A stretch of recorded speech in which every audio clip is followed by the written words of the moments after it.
Samantala, niragasan ng putik ang isang komunidad sa India kung saan umabot na sa 4 ang nasawi at military base sa Estados Unidos na bulabog ng pamamaril, ilang sundalo sugatan. Si Joshua Garcia sa sentro ng balita. Kita sa video ang pagguho ng mga malalaking tipak ng bato at putik sa isang komunidad sa Himalayan, India. Hindi bababa sa 4 ang nasawi habang 50 ang nawawala matapos matabunan ng mga debris. Ayon sa ulat, nangyari ito sa gitna ng walang tigil na pag-uulan.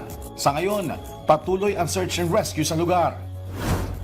Sa Amerika, 5 sundalo ang sugatan matapos makaengkwentro ang kapwa nila sundalo sa loob ng Fort Stewart Military Base sa Georgia.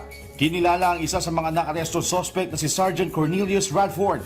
Ayon sa 3rd Infantry Division Commander Brigadier General John Lubas, personal handgun ang ginamit sa pamamaril. Tiniyak naman ni US President Donald Trump ang mabusising investigasyon sa insidente.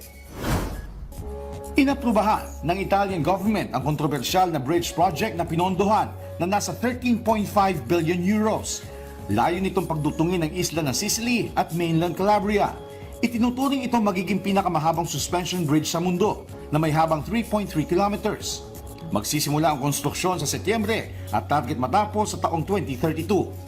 Nabatid na binapatikos ito ng ilang grupo dahil sa banta ng pagkasira ng kalikasan at malaking gastos. Sa Japan, daan-daang lantern ang pinaanod sa Motoyasu River bilang pag-alala sa mga biktima ng makasaysayang Hiroshima atomic bombing noong taong 1945. Bawat parol ay may mensahe ng pag-asa at kapayapaan na laging hiling ng bawat pumupunta doon.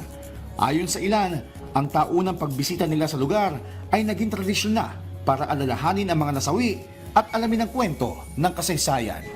Joshua Garcia para sa Pambansang TV sa Bagong Pilipinas.